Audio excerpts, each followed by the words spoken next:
만드는 언론 여긴 국민 라디오.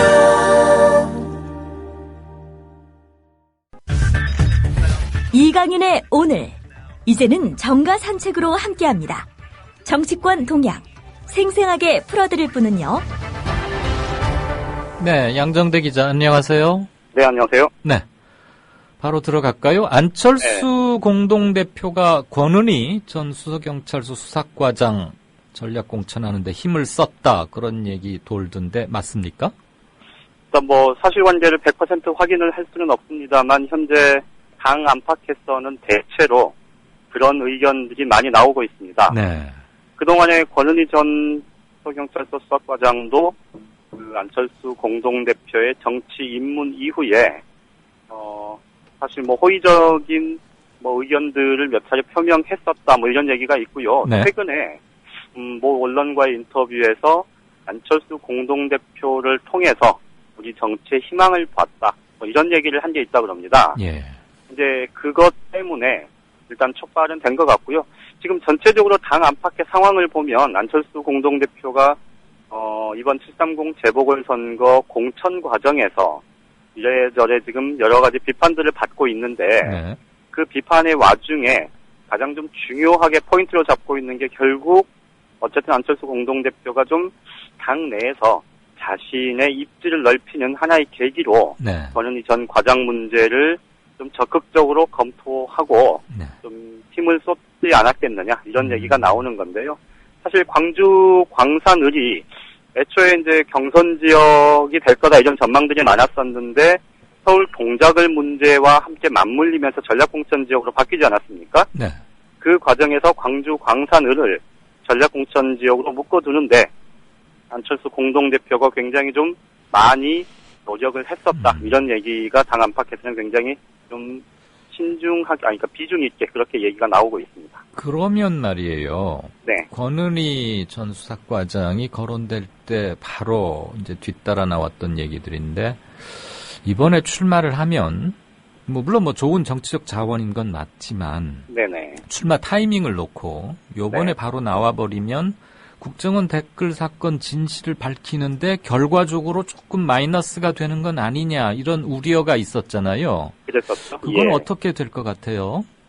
일단 권은희 전 과장 본인은 이 문제를 회피한다고 해서 해결될 문제는 아니라고 생각했다. 지금 이렇게 설명을 하고 있습니다. 네. 그러니까 지금 그동안 이제 본인이 직접 이 문제에 대해서 의견을 구체적으로 밝힌 건 이제 전략공천이 확정된 이후인데요. 네. 말씀드린 대로 이 문제가 지금 내가 피한다고 해서 이 문제의 진실이 밝혀지는데 피한다고 해서 해결될 문제는 아니다. 그리고 진실이 밝혀진다면 이 진정성을 의심받는 문제는 오히려 부차적인 문제다. 네. 이렇게 설명을 하고 있는데요. 말씀하신 대로 사실 권은희 전 과장의 이름이 거명이 됐을 때부터 수사에 지금 얘기 나왔던 게 과연 진정성, 그러니까 국정원 댓글 사건과 관련해서 권은희 전 과장이 사실 양심 선언을 하는 게 국민들한테 굉장히 일파만파 영향을 많이 미쳤었고, 그랬죠. 사실은 그게 우리 사회에 공직 사회에서도 이렇게 좀 바른 소리를 할 수 있는 사람이 있구나, 이런 어떻게 보면 좀 희망을 받다 그럴까요? 네. 그런 게 좀 있었을 텐데. 실제로 지금 당 내에서도 사실 권은희 전 과장의 이번 출마, 그러니까 말씀하신 대로 정치적으로 훌륭한 자원인 건 맞지만, 예. 이번에 출마하는 게 결과적으로 앞으로 댓글 사건과 관련한 공판이든 아니면 그걸 포괄해서 네. 진실을 밝히는 데 있어서 진정성이 의심받기 시작하는 그런 계기가 된다면 오히려 좀 걸들이 되지 않겠느냐, 예. 이런 염려들이 좀 나오고 있고요. 실제로 오늘 권은희 전 과장 공천 소식이 확정되자마자 새누리당에서는 곧바로 대변인 논평을 통해서 권은희 전 과장의 진정성 문제, 그리고 최근까지도 본인이 출마에 대해서 부정적인 입장을 갖고 있다가 내일부터 당장 재보궐선거 등록인데 네. 바로 전날 이렇게 전격적으로 출마를 선언하는 게 과연 옳은 거냐, 진정성이 있는 거냐, 이제 이런 비판들을 하고 나서서 좀 논란은 좀 있을 것 같습니다. 새누리당이 그 진정성을 거론하기에는 자격은 조금 부적절해 보이긴 하는데요. 그렇죠. 예. 당 사람들이니까 뭐든지 한번 시비를 붙잡고 걸고 넘어지는 게 또 그쪽 동네 생리이긴 하니까 그렇다고 치고. 네네. 권은희 전 수사과장의 그 말 그대로, 쌍따옴표 그대로 한번 보면은 진실이 더 밝혀지기 바라는 마음에서 출마를 결심했다. 아직 끝나지 않았고 해야 할 일이 좀 남았다. 이런 말을 한 걸로 전해지더라고요. 네네. 근데 지금 김용판 전 서울경찰청장에 대해서 2심에서도 무죄가 나왔어요. 그랬었죠. 예, 그게 예. 지금 권은희 수사과장의 사표를 내게 하는데도 직접적인 동기로 하나 작용했고. 네. 어쨌거나 광주의 딸이라는 말을 들었고, 용기 있는 내부 고백이자 법정에서 거의 혼자 이렇게 싸워오다시피 하지 않았습니까? 그랬었죠. 나머지 예, 경찰들은 모두 다 입을 맞춘 듯이 일제히 권 전 과장과는 다른 진술을 해왔는데 굉장히 많은 고생을 했으리라는 것은 우리가 바로 알 수 있는 것이고, 광주 시민들은 어떤 정치적 선택과 결정을 통해서 권은희 후보에게 힘을 줄지 이런 거 한번 또 지켜보고, 의원이 되고 나면 또 많은 것이 달라지니까요. 네.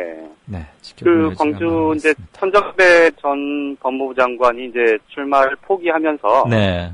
사실은 광주 광산을에서 권은희 전 과장이 이제 공천이 확정된 만큼 네. 당선돼서 국회 들어오는 건 거의 9.9분 응선을 넘었다 이렇게 말씀드려도 무방할 것 같은데요. 그렇죠. 네. 다만 이번 재보선 전략공천, 그러니까 재보선 공천 전반과 관련해서 네.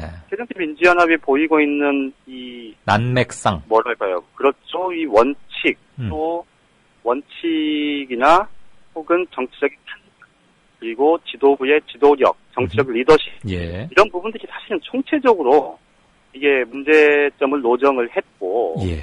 저는 개인적으로 이 권은희 전 과장의 이번 출마는 저는 굉장히 성급한 결정에서 저는 그렇게 생각을 해요. 네. 그러니까 이게 어쨌든 20대 총선이라고 하면 1년 반 정도 남았는데 예. 이전이 조금 덜 남았죠. 준비하면서 차분히 네. 좀 더 이 국민과의 교감 이런 부분들에 대해서 네. 좀 더 노력하고 준비했어야 되는 것 아닐까. 이게 오히려 본인 의도와는 무관하게 네.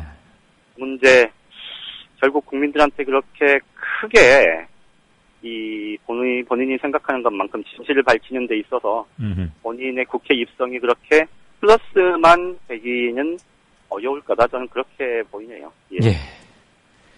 그렇습니다. 아무튼 새정치민주연합의 공천 과정을 둘러싼 리더십 부족, 부재, 난맥상에 대한 우리 양 기자의 지적은 매우 온당하고 매섭고 아프고 이것이 좀 보약이 돼야 할 텐데 잘 들을지 모르겠습니다. 네, 오늘 말씀 고맙습니다.